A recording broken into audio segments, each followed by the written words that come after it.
Hello दोस्तों, कैसे हो आप लोग। मेरा नाम है दीपक और मैं स्वागत करता हूं अपने इस यूट्यूब चैनल सिविल एनालिसिस में, जिसमें कि हमारी एनसीईआरटी की सीरीज चल रही थी। और एनसीईआरटी की सीरीज में हम लोग पहुंच चुके हैं अब चैप्टर नंबर 8। ये हमारा ज्योग्राफी का लास्ट चैप्टर होने वाला है, जिसमें हम बात करेंगे India, climate, vegetations and wild life के बारे में। ठीक है, तो इन सारे टॉपिक के बारे में हम लोग यहाँ पे डिस्कस करेंगे। तो चलिए स्टार्ट करते हैं। सबसे पहले बात करते हैं, जैसे कि आप पता है, आप न्यूज़पेपर अगर डेली पढ़ते होंगे या टीवी वगैरह देखते होंगे तो यहाँ पे आपने वहाँ सुना होगा हमेशा, या उनको बातचीत करते हुए देखा होगा कि वेदर के बारे में वो क्या करते हैं, बातचीत करते हैं। अब वेदर क्या है इसके बारे में थोड़ा सा जानते हैं। अब कहीं ना कहीं आपने वेदर के बारे में जाना होगा। वेदर क्या होता है, जो डे टू डे चेंजेस होता है, यानी कि हर दिन, जो आज के दिन, मान लीजिए आज का दिन जो है और कल का दिन जो है, इनके अंदर जो चेंजेस हुए उसको हम लोग क्या कहेंगे, वेदर कहेंगे। आज जैसे बरसात हुई, कल जैसे यहाँ पे धूप निकल गई, तो ये डे टू डे चेंज हुआ। जो डे टू डे चेंजेस होता है एटमॉस्फेयर में, उसको हम लोग क्या कहते हैं, वेदर कहते हैं। ठीक है, इसमें जो चेंजेस होता है वो कौन कौन सी चेंजेस होती है, टेम्परेचर का चेंजेस होता है, रेनफॉल का यानी कि बरसात का चेंजेस होता है, सनसाइन का चेंजेस होता है कि कभी जो है टेम्परेचर ज्यादा बढ़ जाता है, कभी टेम्परेचर कम हो जाता है, तो वो जो है आपका वेदर कहलाता है। और रेनफॉल मतलब आज बरसात हुई कल बरसात नहीं हुई, तो इस तरीके से आप कह सकते हो कि भाई यहाँ पे ये वेदर का चेंजेस हो रहा है। एग्जाम्पल के लिए, ये कभी हॉट भी हो सकता है, कभी कोल्ड भी हो सकता है, यानी कभी ठंडा भी हो सकता है, कभी गर्म भी हो सकता है। सनी और क्लाउडी हो सकता है, यानी कि कभी धूप निकला हो, कभी क्या हो, बादल घेरे हुए हो। ठीक है, विंडी और काम हो सकता है, यानी कि कभी हवा चल रही होगी और कभी मौसम जो होगा बिल्कुल शांत होगा, इस तरह से लगेगा। तो आप नोटिस करेंगे, जो अगर कंटिन्यूअसली हॉट हो रहा है, यानी कि मौसम अगर कुछ दिनों तक, सेवरल डेज तक क्या हो रहा है, कभी लगातार हॉट गर्मी पड़ती जा रही है, तो आप कहोगे कि यहाँ पे आपको कहीं ना कहीं वार्म क्लॉथ की जरूरत जो है, you do not need warm cloth, आपको गर्म कपड़ों की जरूरत जो है यहाँ पे नहीं पड़ेगी। क्यों? क्योंकि गर्मी चल रही है, तो गर्मी में कौन गर्म कपड़े पहनेंगे। आप क्या कहोगे, भैया ऐसे जो सूती कपड़े होते हैं वो कहीं ना कहीं आप प्रिफर करोगे आप पहनना। ठीक है, वहीं पे आप खाना और जो ड्रिंक वगैरह होता है वो आपका कोल्ड ड्रिंक होगा, यानी ठंडा वंडा खाने का मन करेगा, क्योंकि वहां पे मौसम कैसा हो रहा है, आपका वेदर कैसा हो रहा है, हॉट हो रहा है। उसके मुकाबले अगर देखा जाए, in contrast there is a day together you feel cold without woollen cloth. जब आपको लगता है कि भाई आज ज्यादा ठंड पड़ रही है, तो आप क्या करते हो, उलेन क्लॉथ का इस्तेमाल करते हो। और यहाँ पे हवा चलते हुए दिखता है कि भाई ठंडी ठंडी हवा जो है वो कहीं ना कहीं बह रही है, तो यहाँ पे आपका मन क्या करता है कि कुछ गर्मा गर्म जो है खाया जाए। ठीक है, तो ये कंडीशन होती है। अगर यहाँ पे हम लोग बड़े तौर पे देखें, जस्ट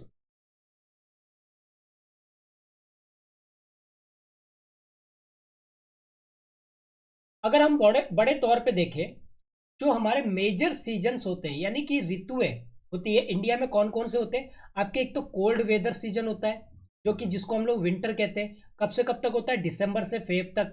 ठीक है, उसके बाद हॉट वेदर सीजन होता है, जिसको हम लोग समर कहते हैं, कब से कब तक होता है, मार्च टू मई तक। ठीक है, वहीं साउथ वेस्ट मानसून सीजन कहते हैं, जिसको हम लोग रेनी सीजन कहते हैं, जो कि जून टू सितंबर होता है। और उसके बाद चौथी जो है सीजन ऑफ रिट्रीटिंग मानसून, यानी कि ऑटम कहते हैं, जो अक्टूबर और नवंबर के मंथ में जो है चलता है। ठीक है, इस तरीके के हमारे जो है चार बड़े सीजन यानी कि ऋतुएं जिनको हम लोग कहते हैं। सबसे पहले बात करते हैं कोल्ड वेदर की। कोल्ड वेदर सीजन या फिर विंटर सीजन। अगर हम विंटर सीजन के दौरान की बात करें, तो सनरेज क्या होती है, वो डायरेक्टली हमारे रीजन पे नहीं पड़ती है। देखिए कैसे, ये मान लीजिए अर्थ है, कि भाई ये अर्थ है, ये आपका सन हो गया,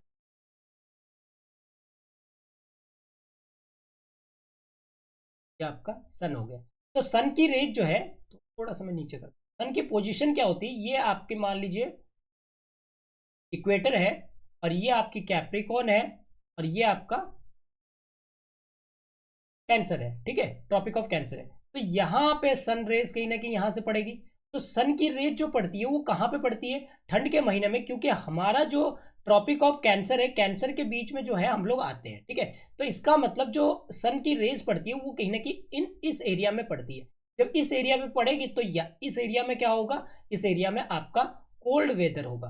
ठीक है, कोल्ड वेदर होगा, जो मैंने पहले भी आप लोग को बताया है, ठीक है। तो यहाँ पे सनरेज जो है वो डायरेक्टली नहीं पड़ती है, जिसके कारण जो टेम्परेचर होता है वो कहीं ना कहीं हमें कम दिखता है। किस तरफ? आपके नॉर्दर्न इंडिया की तरफ, ठीक है। नॉर्दर्न इंडिया की तरफ जो है आपके कम टेम्परेचर जो है दिखते हैं। वही अगर हॉट वेदर सीजन या समर की बात करें, तो हॉट वेदर सीजन में जो सन की रेज होती है वो कहीं ना कहीं क्या होती है, डायरेक्टली पड़ती है, ठीक है। जब डायरेक्टली पड़ेगी तो वहां पे, जब यहाँ पे सनरेज मोर और less directly fall in this region, तो टेम्परेचर क्या होगा, बहुत ज्यादा हाई होगी। और यहाँ पे जो एयर होगा, क्योंकि जैसे कि आपको पता है कि कहीं पे अगर मान लीजिए यहाँ पे वाटर है, ठीक है, पानी है, अब यहाँ पे अगर पानी है तो इसका मतलब अब जब इस पे धूप गिरेगी, यानी कि सनलाइट जब यहाँ पे गिरेगा, तो सनलाइट गिरने इस कारण से क्या होगा, यहाँ पे इवोपरेशन जो है होना स्टार्ट होगा। अब सन की रेज अगर कम है तो इवोपरेशन क्या होगा, कम होगा, यानी कि जो इन्वायरमेंट है, हमारी जो सराउंडिंग है, सराउंडिंग में पानी की मात्रा क्या होगी, ज्यादा होगी। लेकिन वहीं सन रेज अगर ज्यादा, सन की रेज अगर ज्यादा सीधी पड़ रही है, यानी कि जिस एरिया में इसी एरिया में पर्टिकुलरली पड़ रही है, तो क्या होगा, यहाँ पे सनरेज जो होगा इसको एकदम से इवोपरेट करके आपको इन्वायरमेंट से जो है, इन्वायरमेंट से दूर ले जाएगा, जिसके कारण से इन्वायरमेंट जो होती है काफी ज्यादा ड्राई रहती है या हॉट रहती है, ठीक है। क्योंकि यहाँ पे जो सन की रेज होती है वो डायरेक्टली फॉल करती है इस रीजन में, तो जिसके कारण से यहाँ जो वाटर वेपर होते हैं वो कैसे होते हैं, वाटर हमारी सराउंडिंग में नहीं होती है, कम मात्रा में होती है, जिसके कारण से हमें जो विंड महसूस होती है, विंड जो हमारे ऊपर लगती है वो कहीं ना कहीं हॉट एंड ड्राई लगती है, और जिसको हम लोग लू कहते हैं। और ये दिन के टाइम जो होती है वो ब्लो करती है, यानी कि बहती रहती है, ठीक है।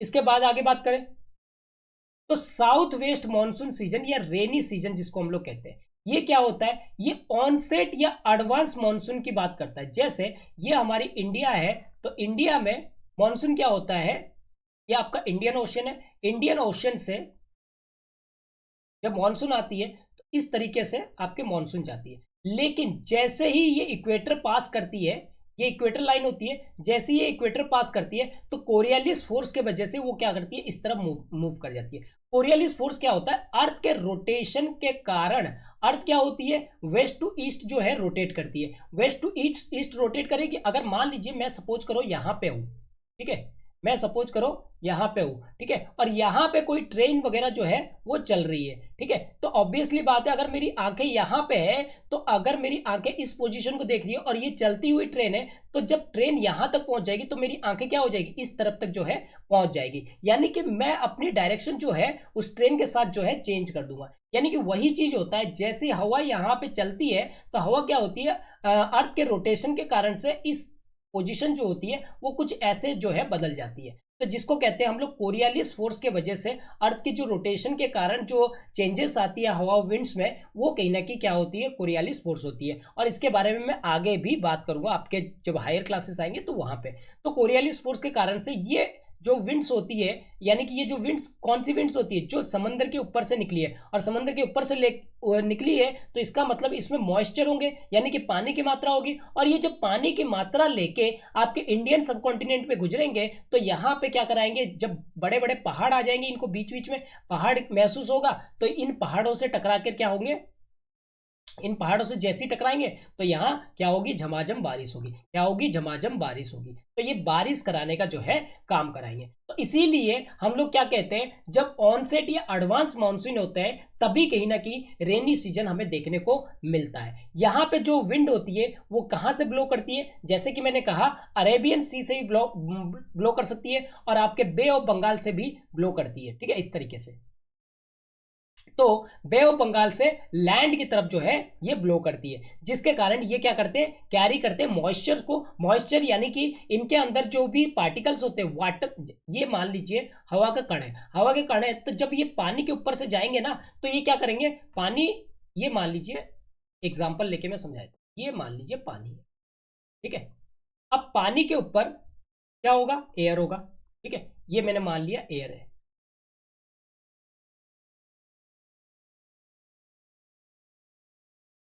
ये मान लीजिए एयर है, ठीक है, एयर का पार्टिकल है।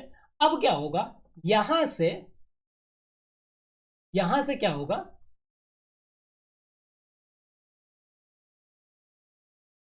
यहां से इवोपरेशन होना स्टार्ट होगा।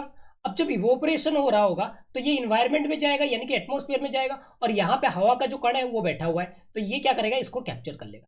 लो भैया, कैप्चर कर लिया। अब कैप्चर करेगा तो ये घूमेगा, ठीक है, घूमेगा तो, लेकिन इसके साथ साथ फोर्स भी लगेगा, और ये हवा हवा की वजह से ये जो कैप्चर किया हुआ वाटर पार्टिकल्स है वो क्या करेगा, एयर के अंदर घूमता रहेगा और घूमता रहेगा, और एयर जिस जिस तरफ जाएगी वो वाटर पार्टिकल वैसे ही जाएगा, तो ये क्या करेगा, इस तरफ भागना स्टार्ट करेगा, यानी कि साउथ की तरफ हमारे, यानी कि इंडिया सब कॉन्टिनेंट की तरफ जो है भागना स्टार्ट करेगा। और जैसे यहाँ पे बारिश मिलेगी तो वो यहाँ पे क्या करेगा, बारिश करा देगा। तो ये मॉइस्चर को कैरी करते हैं, और उसके बाद जब ये विंड्स किसी माउंटेन बैरियर से या किसी भी बैरियर से टकराते हैं तो यहाँ पे रेनफॉल होते हैं। क्या होते हैं, रेनफॉल होते हैं। ठीक है, तो आई होप कि यहां तक समझ में आया होगा। आगे बात करते हैं सीजन और रिट्रीटिंग मॉनसून, जिसको हम लोग ऑटम कहते हैं, यानी कि इस टाइम पे तो बरसात आई, जब आपके मॉनसून सीजन में क्या होती है, बरसात जो होती है, यानी कि वाटर के पार्टिकल्स जो होते हैं वो आपके इंडियन ओशन से उठ के आपके कहाँ पे आते हैं, इंडियन सब कॉन्टिनेंट पे आते हैं। लेकिन अब रिट्रीटिंग मानसून का मतलब है कि ये मानसून जो होंगे वो क्या होंगे, बैरियर से टकराएंगे, और टकराने के बाद क्या होंगे, वापस हो जाएंगे। ठीक है, तो ये वापस होंगे, तो जिसके कारण से ये क्या होंगे, जैसे ही वापस होंगे तो वापस के टाइम पे जहां जहां इनको मिलेंगे भैया, क्योंकि मॉइस्चर तो लेके जाएंगे ना अपने साथ साथ, जो भी सब कॉन्टिनेंट पे पानी होगा वहां से भी तो इवोपरेशन हो रहा होगा, तो वहां से क्या होगा, पानी उठाएंगे और फिर वो वापस जाते टाइम पे क्या करेंगे, बरसात कराते जाएंगे। जैसे यहाँ पे मोस्टली ये जब इस तरफ से वापस हो रहे होंगे तो इस तरफ से वापस होते टाइम पे, यानी कि आपके सदर्न एरिया में जब वापस होते हैं तो उस टाइम पे वहां पे बरसात कराते। Winds move back from the mainland to Bay of Bengal, कहाँ की तरफ, आपके बे ऑफ बंगाल की तरफ जो है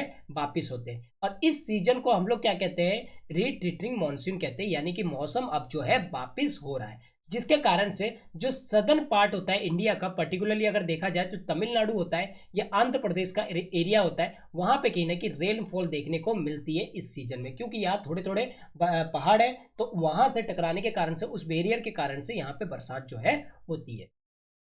अब बात करते हैं क्लाइमेट की। Climate is about the average weather, ठीक है, यानी कि हमने डे टू डे की एवरेज माप ली है, इस दिन इस दिन इस दिन, तो 10 दिन की मैंने क्या किया, वेदर को मैंने माप लिया। अब 10 दिन की वेदर को जब मैंने माप लिया, इस 10 दिन को मैं एक तरह का क्लाइमेट भी कह सकता हूँ। 10 दिन का क्लाइमेट कैसा है, यानी कि इन सभी का मैं मान लीजिए कि भाई किसी दिन 24 डिग्री सेल्सियस रहा, किस दिन 25 डिग्री सेल्सियस रहा, किस दिन 28 डिग्री सेल्सियस रहा, किस दिन फिर 26 हो गया, फिर 24 हो गया। तो इस तरीके से अगर टेम्परेचर रहता है तो मैं कहूँगा इसका जो 10 दिन का जो क्लाइमेटिक कंडीशन है वो हमारा क्या है। अब मैं कितना ले रहा हूँ, 10 दिन का टाइम ले रहा हूँ, डे टू डे नहीं ले रहा हूँ। अब मैं एक हफ्ते का ले रहा हूँ, या फिर एक 10 दिन का ले रहा हूँ, या फिर एक महीने का ले रहा हूँ, या फिर मैं कहूँगा कि लंबे समय के लिए, काफ़ी ईयर्स के लिए अगर ले रहा हूँ तो उस चीज़ को भी मैं क्लाइमेट कहूँगा। वैसे तो हम लोग 10 दिन के लिए तो वेदर ही कहते हैं, क्योंकि 10 दिन का वेदर ही देखा जाता है। लेकिन अगर क्लाइमेटिक की अगर मैं बात करूँ तो क्लाइमेटिक हमें लंबे पीरियड के लिए हम लोग कहते हैं, यानी कि जैसे 2 साल हो गया, 3 साल हो गया, या 15 साल हो गया, 20 साल हो गया, तो इस कंडीशन को हम लोग क्या कहते हैं, जो भी एवरेज वेदर हम नाप के रखते हैं उसको हम लोग क्लाइमेटिक कंडीशन कहते हैं। जो इंडिया की अगर क्लाइमेटिक की बात करें तो यहाँ पे मॉनसून टाइप जो है क्लाइमेट है। क्या है, मॉनसून टाइप। मॉनसून टाइप का मतलब यहाँ बरसात भी होती है और यहाँ पे रिट्रीटिंग मॉनसून भी होती है, यहाँ पे गर्मी भी होती है, तो इसलिए हम लोग कहेंगे मॉनसून टाइप जो है क्लाइमेट है। मॉनसून को अगर बात की जाए तो कहाँ से लिया गया, अरेबिक वर्ड है जो कि मौसम से लिया गया।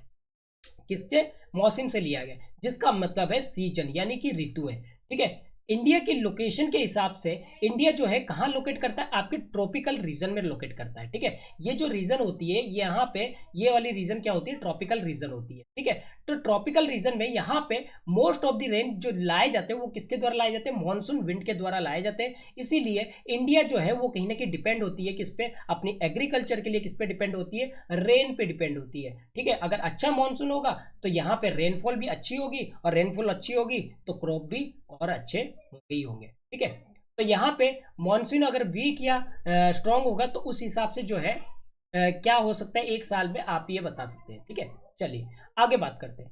The climate of the place is affected by its location, यानी कि क्लाइमेट अगर किसी जगह का मायने रखता है तो वो कहीं ना कहीं अफेक्ट भी करता है। किस चीज को, उसके लोकेशन को अफेक्ट करता है, उसकी एल्टीट्यूड यानी कि ऊंचाई को अफेक्ट करता है, कितना सी एरिया से वो डिस्टेंस में, उस चीज को भी अफेक्ट करता है, और उसकी रिलीफ क्या है, यानी कि किस तरीके से, रिलीफ का मतलब है जैसे पहाड़ की ये वाली रिलीफ, या पहाड़ की ये रिलीफ होगी। तो ठीक है, तो इसको हम लोग क्या कहते हैं, रिलीफ कहते हैं, यानी कि पहाड़ की किस तरीके से बनावट है। एल्टीट्यूड का मतलब है कि पहाड़ कितनी सीधाई सीध पे है, ठीक है, सीधे पे है। समुद्र तल से डिस्टेंस की बात करेंगे, डिस्टेंस फ्रॉम समुद्र सी, तो इसका मतलब समंदर से ये कितना डिस्टेंस पे है। जैसे कि मान लीजिए आपका मध्य प्रदेश है, मध्य प्रदेश ज़्यादा समुद्र से दूर है, ठीक है, या फिर नॉर्थ की जो भी स्टेट्स है वो कहीं ना कहीं हमें दूर ही दिखते हैं, ठीक है। तो यहाँ पे रीजनल डिफरेंस के कारण से इंडिया में जो है क्लाइमेटिक कंडीशन जो है वो काफ़ी ज़्यादा डिफरेंट भी देखने को मिलता है। अगर वहीं हम बात करें जैसलमेर और बीकानेर की, तो यहाँ पे डेजर्ट एरिया है जो कि राजस्थान का एक पार्ट है, राजस्थान का ही डिस्ट्रिक्ट पड़ता है, और यहाँ पे ये बहुत ही ज़्यादा हॉट है, ठीक है, यानी कि बहुत ही ज़्यादा इस एरिया में गर्मी रहती है। वहीं अगर जम्मू कश्मीर की बात करें तो यहाँ फ्रीजिंग कोल्ड रहती है, और जैसे द्रास और कारगिल जैसे एरिया में तो भैया बर्फ जमे ही रहते हैं, ठीक है। कोस्टल प्लेस की बात करें जैसे कि आपके मुंबई हो गया, कोलकाता हो गया, यहाँ पे हमें मॉडरेट क्लाइमेट जो है देखने को मिलता है, ठीक है, ना तो यहाँ पे ज़्यादा गर्मी होती है और ना ही ज़्यादा ठंड होती है। लेकिन यहाँ पे अगर मैं बात करूँ कोस्ट रीजन की, तो यहाँ पे बहुत ही ज़्यादा ह्यूमिड प्लेस होती है, यानी कि नमी रहती है। ह्यूमिड का मतलब है इसमें हवा में जो है थोड़ी सी पानी की मात्रा जो है रहती है, ज़्यादा रहती है, ठीक है, ह्यूमिड मौसम। वहीं पे माओ सिनराम में, अगर जो कि मेघालय में है, यहाँ पे सबसे वर्ल्ड की हाईएस्ट रेनफॉल अगर बात की जाए तो कहाँ पे होती है, माओ सिनराम में होती है, जो कि कहाँ पे आपके मेघालय में है, ठीक है, जो एक पर्टिकुलरली ईयर की अगर बात की जाए, ठीक है भाई। अगर वहीं पे बात की जाए, it might not rain at all in Jaisalmer in Rajasthan, Rajasthan में देखा जाए तो रेन ही नहीं होती है, ठीक है, उस मुकाबले में। चलिए आगे बात करते हैं नेचुरल वेजिटेशन। नेचुरल वेजिटेशन का मतलब है कि पेड़ पौधे के बारे में यहाँ पे हम लोग जानकारी लेंगे।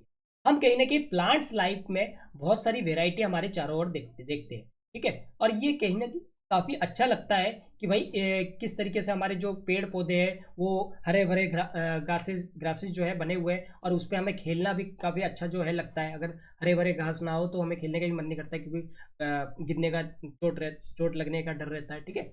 तो यहाँ पे कहीं ना कहीं छोटे प्लांट्स होते हैं जिनको हम लोग बुसेस वगैरह कहते हैं, सर्ब्स वगैरह कहते हैं, जैसे कि आपके कैक्टस हो गए, फ्लावरिंग प्लांट हो गए, ये सारे छोटे प्लांट्स होते हैं, या फिर आप इनको बुसेस वगैरह भी कहते हो, झाड़ियाँ वगैरह भी कहते हो, ठीक है। इनके अलावा बहुत सारे टॉल ट्रीज भी होते हैं जहाँ पे बहुत सी ब्रांचेस हमें देखने को मिलती है, लीव्स वगैरह, जैसे कि आपके नीम हो गए, मैंगो हो गए, और कुछ जो है फ्यू लीव्स जैसे कि आपके पाम ऑयल्स के पाम्स के लीव वगैरह देखने को मिलते हैं, खजूर के जो पेड़ होते हैं उनके, ठीक है। ग्रासेस हो गए, सर्ब्स हो गए, या ट्रीज हो गए जो कि ग्रो करते हैं अपने आप विदाउट के किसी के इंटरफेरेंस से, यानी कि ह्यूमन बीइंग के इंटरफेरेंस से अगर कोई पेड़ पौधे उग रहे हैं तो उसको हम लोग क्या कहते हैं, नेचुरल वेजिटेशन कहते हैं, ठीक है। तो ये सुनकर कितना अच्छा लगता होगा कि ये दोनों एक दूसरे से कितना डिफरेंट है, क्योंकि कुछ चीजें हम लोग खुद उगाते हैं और कुछ चीजें अपने आप उगती हैं, ठीक है। तो अलग अलग तरह के कहीं ना कहीं नेचुरल वेजिटेशन जो डिपेंड करते हैं अपनी क्लाइमेटिक कंडीशन पे, जो कि यहाँ पे अगर देखा जाए इनके लिए रेनफॉल की अमाउंट भी काफी इंपॉर्टेंट हो जाती है, ठीक है। अब हमारी जो क्लाइमेटिक कंडीशन है वो कहीं ना कहीं वेरिड है, अलग अलग है, और इंडिया की अगर बात की जाए तो यहाँ पे wide range of natural vegetation हमें देखने को मिलता है। वेजिटेशन ऑफ इंडिया की बात करें तो यहाँ पे 5 तरह से हम लोग ने वेजिटेशन को डिवाइड किया है। कौन कौन से, एक आपके ट्रॉपिकल एवरग्रीन फॉरेस्ट, कौन कौन से, पहला है ट्रॉपिकल एवरग्रीन फॉरेस्ट,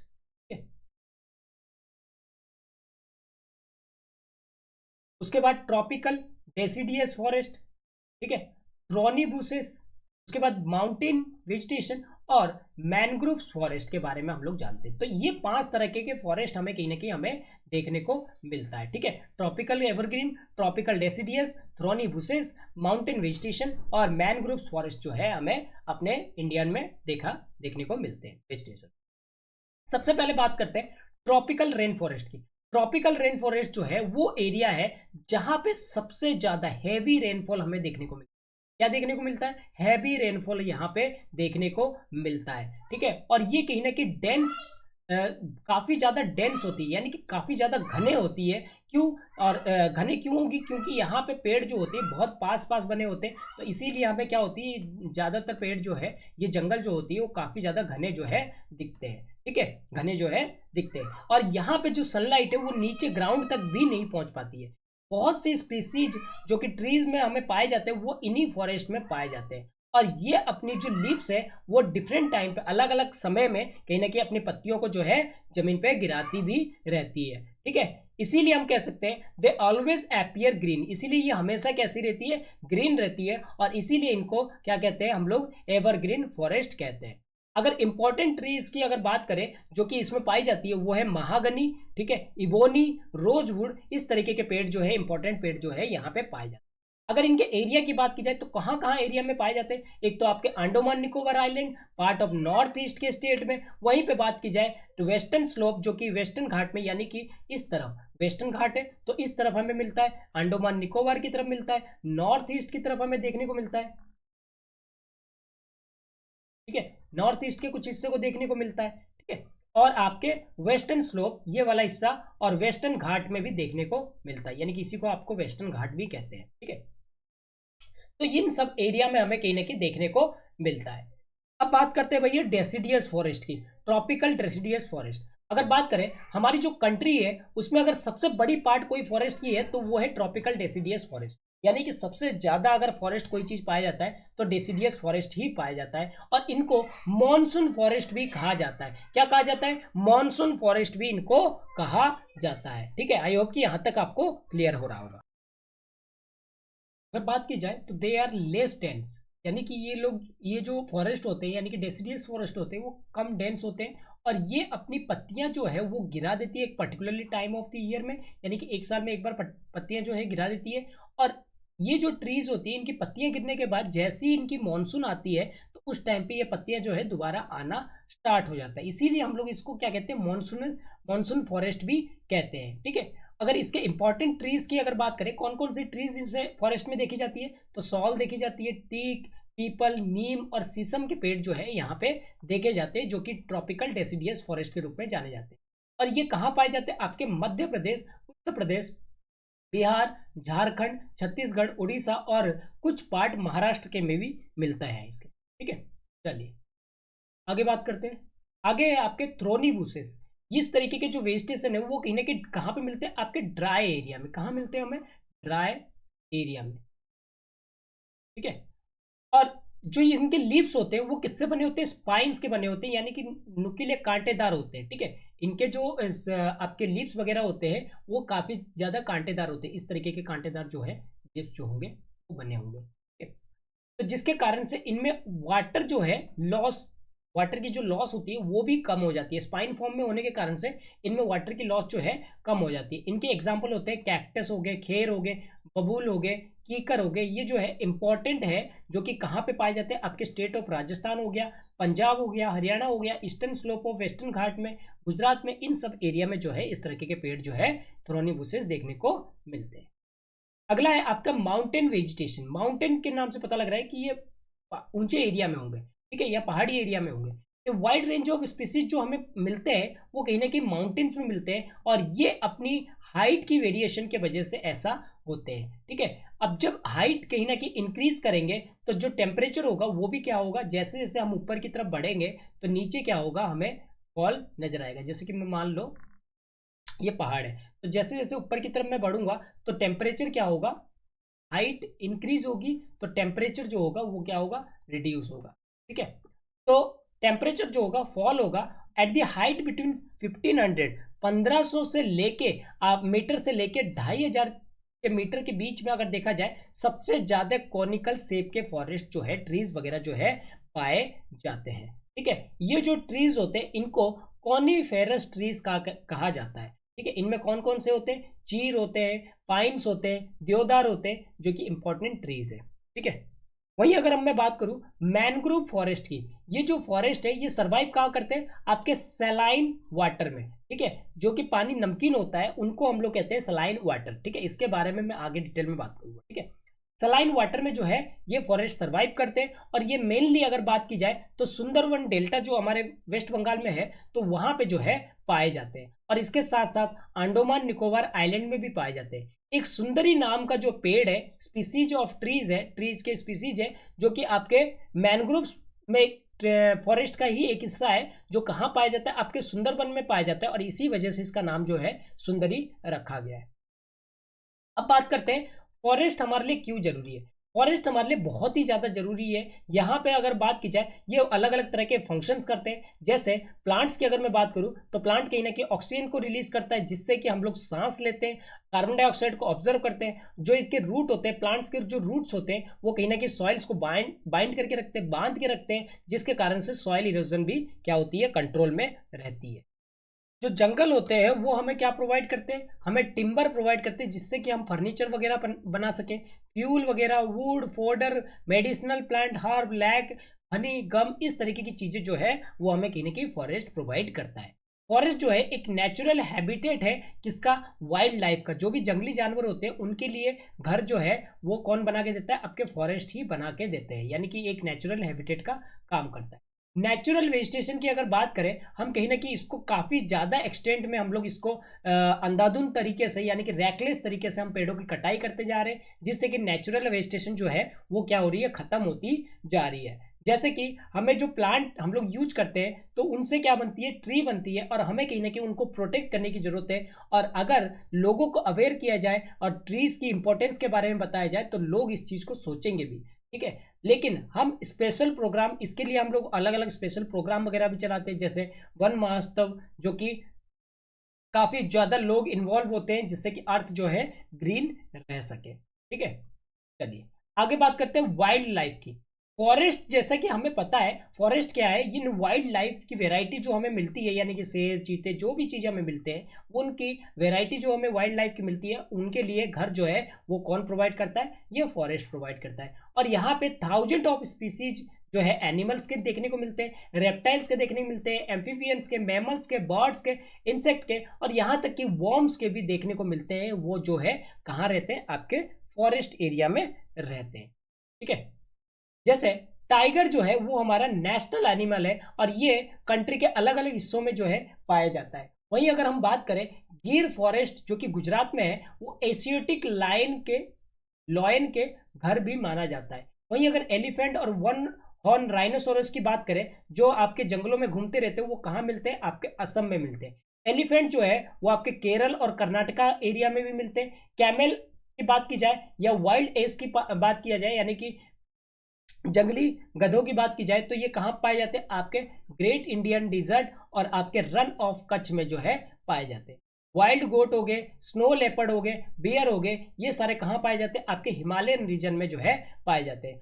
बहुत दूसरे अदर भी एनिमल जो है वो कहीं ना कहीं हमारे कंट्री में मिलते हैं, जैसे कि मंकी, वुल्फ, जैकल, नील गाय, चीतल जैसी चीजें भी हमारे यहाँ पे मिलते हैं। इंडिया जो है वो कहीं ना कहीं इक्वली रिच है आपके बर्ड लाइफ में भी, एनिमल लाइफ में भी तो है ही, लेकिन इसके साथ साथ हमारे यहाँ पे बर्ड लाइफ में भी कहीं ना कहीं इंडिया इक्वली है। जो पीकॉक है वो हमारा नेशनल बर्ड है, और जो दूसरे कॉमन बर्ड जैसे कि पैरट्स हो गए, पिजन हो गए, मैना हो गए, गीज हो गए, बुलबुल हो गए, डक हो गए, इस तरह के अलग अलग जो पक्षियां हैं हमारे देश में पाए जाते हैं। यहाँ पे हम लोगों ने इनको सुरक्षित करने के लिए बहुत सारे बर्ड सेंचुरी वगैरह बना रखे हैं, जिससे कि यहाँ पे बर्ड्स आते हैं और नेचुरल हैबिटेट्स में जो है अपने जो है रहते हैं। और इनको कहीं ना कहीं बर्ड्स को प्रोटेक्शन कहीं ना कहीं हमें करना जरूरी है हंटर वगैरह से, ठीक है, जो भी शिकारी वगैरह होते हैं। और क्या कुछ आप नाम बता सकते हैं बर्ड्स जो हमारे कॉमन एरिया में पाए जाते हैं, देख सकते हैं, जो अपने आसपास में मिलते हैं, ठीक है।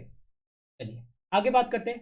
देर are several hundred species of snakes हमें मिलते हैं इंडिया के, जैसे कोबरा हो गए, क्रेट हो गए, ये सारे इंपॉर्टेंट है। और हम अगर पेड़ों की कटिंग करेंगे या हंटिंग करेंगे तो इन स्पीसीज को मारेंगे तो ये जल्द से जल्द क्या होंगे, रैपिडली क्या होंगे, डिक्लाइन कर जाएंगे।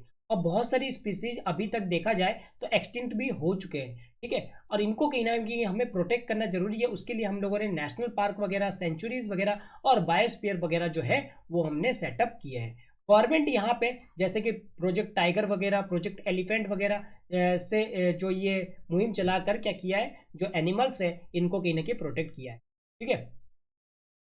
इसके बाद अगर बात की जाए, हम कंजर्वेशन वाइल्ड लाइफ में भी अपनी कंट्रीब्यूशन दे सकते हैं। हमें कहीं ना कहीं जो चीज़ें हम खरीदते हैं वो उन चीज़ों को हम मना कर सकते हैं जो कि एनिमल्स के बोन्स या आपके एनिमल्स के जो पार्ट से बने होंगे, जैसे उनके हॉर्न से बने होंगे, फर, स्किन या फीदर से बने होंगे, उन चीज़ों को ना लेकर हम क्या कर सकते हैं, प्रोटेक्ट कर सकते हैं।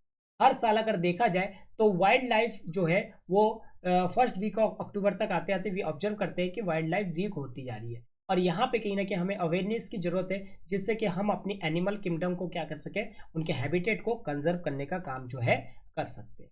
ठीक है, तो यहाँ पे एक क्वेश्चन पूछा गया है, why do poachers kill tiger, what will happen if tiger vanish from our forest, have you visit any tiger reserve और zoo where tiger is kept. तो ये आंसर आप दे सकते हैं। बात करते हैं माइग्रेटरी बर्ड की। कुछ बर्ड्स जो होती है जैसे पेलिकन हो गए, साइबेरियन हो गए, क्रेन हो गए, स्ट्रॉक हो गए, फ्लेमिंग हो गए, पिंटेल हो गए, डक हो गए, करली हो गए, ये सारे क्या होते हैं, माइग्रेंट होते हैं। माइग्रेंट क्या होते हैं, एक कंट्री से दूसरी कंट्री में आते हैं। ठीक है, जो भी विंटर सीजन के हर साल के विंटर सीजन में आते हैं। अगर साइबेरियन क्रेन की बात करें, जो माइग्रेट होती है कहाँ से, आपके साइबेरिया से, और ये दिसंबर में हमारे यहाँ पे आती है, और यहाँ कब तक रहती है, आपके मार्च तक जो है इंडिया में रहती है। ठीक है, तो यहाँ पे जो है आपका ये चैप्टर जो है पूरी तरीके से फिनिश हो जाता है। कुछ यहाँ पे आपको स्टेट्स और यूनियन टेरिटरी के बारे में अपेंडिक्स दे रखे। तो ये सारी चीज़ें कहीं ना कहीं हम लोगों ने पूरे चैप्टर जो है एनसीईआरटी की क्लास 6 की ज्योग्राफी यहाँ पे हम लोग समाप्त कर। ठीक है, चलिए, तो आई होप कि आपको आज का जो लेक्चर है वो अच्छा लगा होगा। लेक्चर अच्छा लगा है तो इसको लाइक कीजिए, अपने दोस्तों के साथ शेयर कीजिए और सब्सक्राइब करना ना भूलिए। Thank you.